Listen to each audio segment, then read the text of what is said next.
உங்க எல்லாரையும் சந்திக்கக்கூடிய வாய்ப்பு எனக்கு ஏற்படுத்தி தந்திருக்கக்கூடிய மாண்புமிகு இந்த துறையினுடைய அமைச்சர் MRK பன்னீர்செல்வம் அவர்களுக்கு என்னுடைய வாழ்த்துக்களையும் பாராட்டுக்களையும் நன்றியும் நான் தெரிவித்துக் கொள்கிறேன்.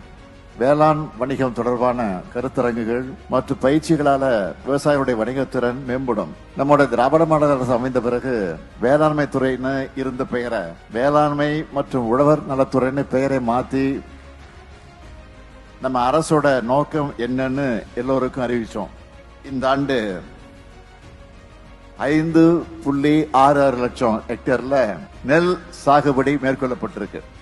இன்னும் பெருமையோட சொல்றேன், 3 ஆண்டுகளுக்கு முன்னாடி ஒரு ஹெக்டருக்கு 2835 கிலோவாக இருந்த உணவு தானிய உற்பத்தி 2857 கிலோவா அதிகரிச்சிருக்கு.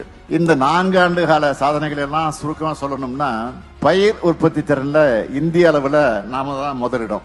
மொத்தம் எண்ணெய் வித்துக்கள் மற்றும் கரும்புல 2ஆம் இடம், குறுதானியங்கள் மற்றும் நிலக்கடையில 3வது இடம். இதுக்காக தமிழ்நாட்டில் இருக்கக்கூடிய ஒவ்வொரு கிராமமும் மென்மேலும் வளர்ச்சி அடையணும். கடந்த 4 ஆண்டுகள்ல 47,000 ஏக்கர் தரிசு நிலங்களை மீண்டும் சாகுபடிக்கு கொண்டு வந்திருக்கிறோம்.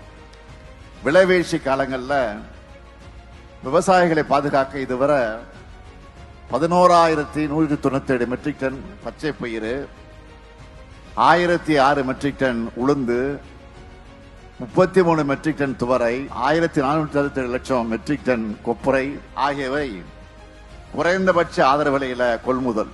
உழவர் செயலியில வாடகை சேவை மையம் உருவாக்கப்பட்டு 2 லட்சம் முன்பதிவுகள் விவசாயிகளால மேற்கொள்ளப்பட்டிருக்கு.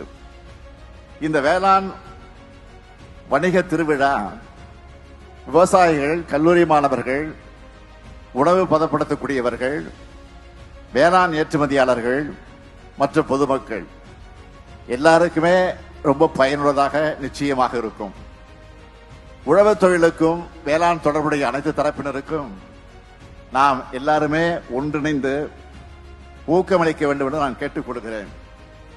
இந்த வேளாண் வணிக திருவிழாவை சிறப்பாக ஏற்பாடு செஞ்சிருக்கக்கூடிய வேளாண்மை உழவர் நலத்துறைக்கு மீண்டும் என்னுடைய பாராட்டுக்களையும் வாழ்த்துக்களையும் தெரிவித்து விடைபெறுகிறேன். நன்றி, வணக்கம்.